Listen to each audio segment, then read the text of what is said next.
Welcome back नाज़रीन। जिस तरह से बात जारी थी, इंतखाबात 2024 के नताइज अभी तक आ रहे हैं। 24 घंटे से ज़ायद वक्त बीत गया है, लेकिन अभी तक कोई हतमी नताइज जो है देखने को नहीं मिल रहे।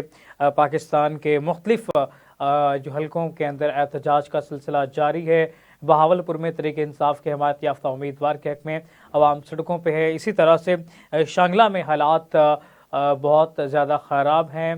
वज़ीराबाद में भी हालात जो है बहुत ख़राब हैं। और इसके अलावा मुख्तलिफ़ इलाकों की अगर बात की जाए तो हालात कोई इतने मौसर नज़र नहीं आ रहे। दूसरी जानिब शेर अफजल मरवत भी आवाम का हज़ारों की तादाद में जमे गफ़ीर लेकर और ऑफिस के सामने धरना दिए बैठे हैं। इससे पहले हमने देखा वज़ीराबाद ने आवाम ने धरना दिया तो तरीके इंसाफ के हमायत याफ्ता उम्मीदवारों के हक में फ़ैसला कर दिया गया।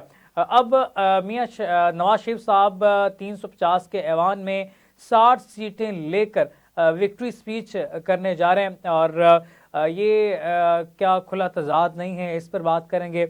हमारे साथ मौजूद हैं तजज़ियाकार वारिस रज़ा साहब, रज़ा सैयद साहब हैं, और अरशद परवेज़ साहब हमारे साथ मौजूद हैं। सबसे पहले बात करेंगे वारिस रज़ा साहब, 350 के ऐवान में 60 सीटें लेने वाले मियाँ नवाज शरीफ विक्ट्री स्पीच करने जा रहे हैं, क्या कहेंगे?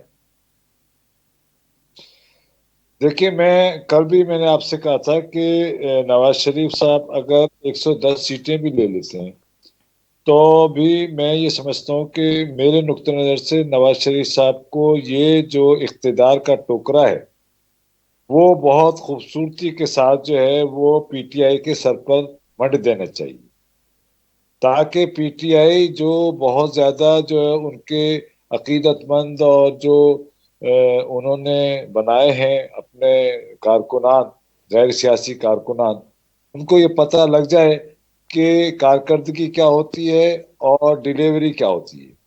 तो मैं कल भी आपसे शायद यही अर्ज कर रहा था कि पीटीआई को हुकूमत दे दी जानी चाहिए। अब जहां तक सवाल दूसरी जो बात आपने पूछी कि उनकी 60 सीटें नहीं है जनाब, उनकी जो इलेक्शन कमीशन का जो रिजल्ट है उसके मुताबिक मॉडल टाउन का जो उन्होंने यानी मुरतब किया है अपना रिजल्ट शीट, उसके मुताबिक उनकी कमोबेश 90 से 100 सीटें हैं, 104 और 100 के दरमियान।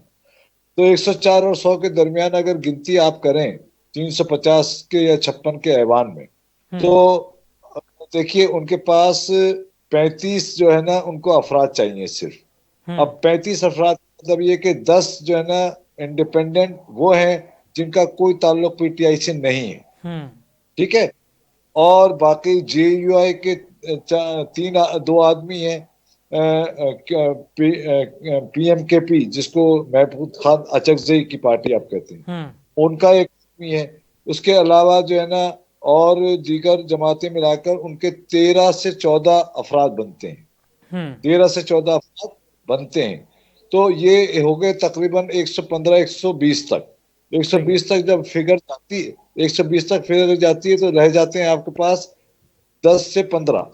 10 से 15 जो है ना, अभी आप ये तय नहीं कर सकते कि जो स्टालवर्ट या जो मशहूर और मारूफ अफराद पीटीआई के हैं, गिनती के 8 से 10 अफराद हैं, उनके अलावा दीगर जो जीतने वाले एमएनए हैं पीटीआई के जो आजाद की हैसियत से जीते हैं, वो कहाँ जाते हैं और किस तरीके से जाते हैं और कितनी तादाद में जाते हैं, ये तय आप नहीं कर सकते इस वक्त। हाँ, ये हो सकता है कि पीटीआई जो है ना पूरी कोशिश करेगी कि वो ना जाए।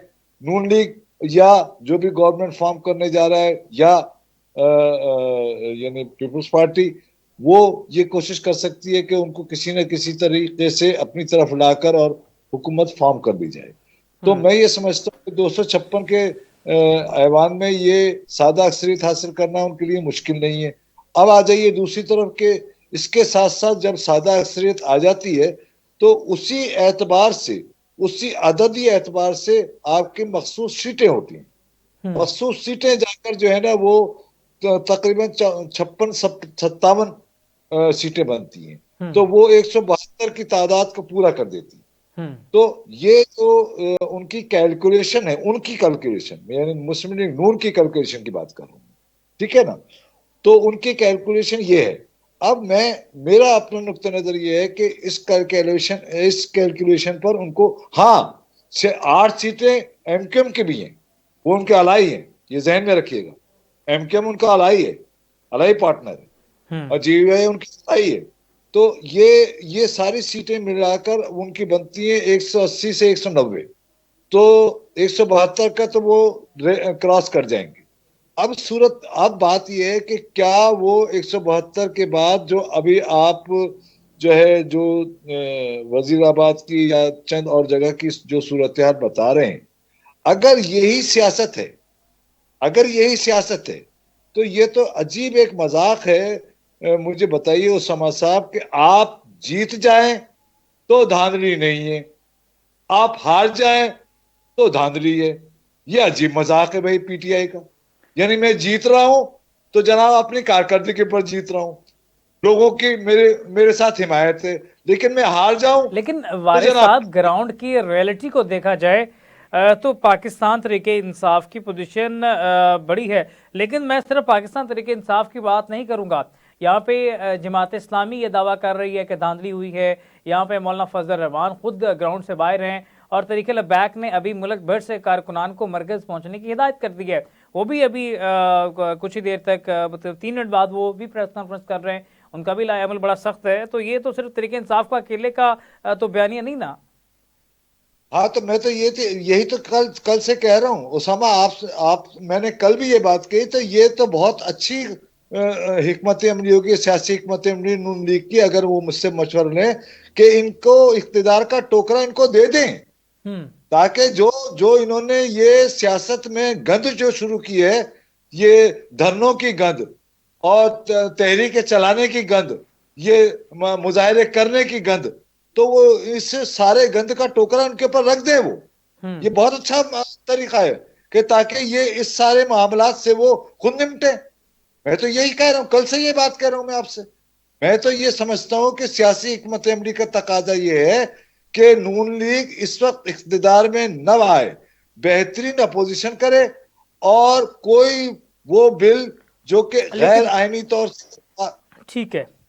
रज़ा सैयद साहब, जिस तरह से वारिस रज़ा साहब ने बड़ी खूबसूरत बात की कि मुस्लिम लीग नून को इस दौराहे पर गवर्नमेंट नहीं लेनी चाहिए, उन्हें गवर्नमेंट नहीं बनानी चाहिए। यकीनी तौर पे हर जो जी शऊर जो सियासी बालिग है वो इससे समझता है कि इस वक्त में जो भी पार्टी इक़्तिदार का सेहरा बांधती है तो ये उसके लिए कांटों की सीज साबित होगी। तो रज़ा साहब, जो इस वक्त सिचुएशन है मुल्क भर में एहतजाज जारी हैं, तो उसी तरह से सियासी क्राइसिस पर भी हम खड़े हैं, मुआशी क्राइसिस का शिकार भी उसी तरह से हैं। तो इंतखाबात 2024 का फ़ायदा क्या हुआ, किसको हुआ?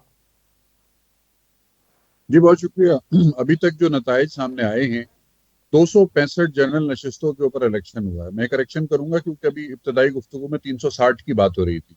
265 नशिस्तों के ऊपर इलेक्शन हुआ है, और 265 नशिस्तों पर इलेक्शन, जनरल सीटों पर इलेक्शन का मतलब यह है कि 133 जो है वो सादा अक्सरियत का नंबर बनता है।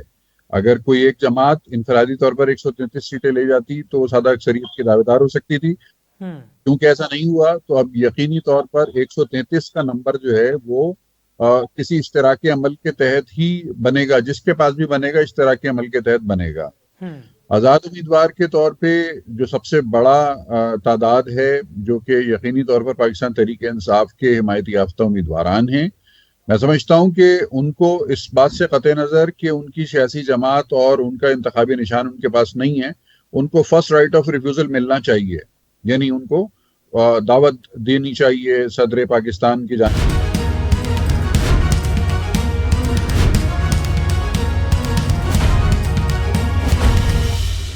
कि तेनू जुल्म तो डकना नहीं,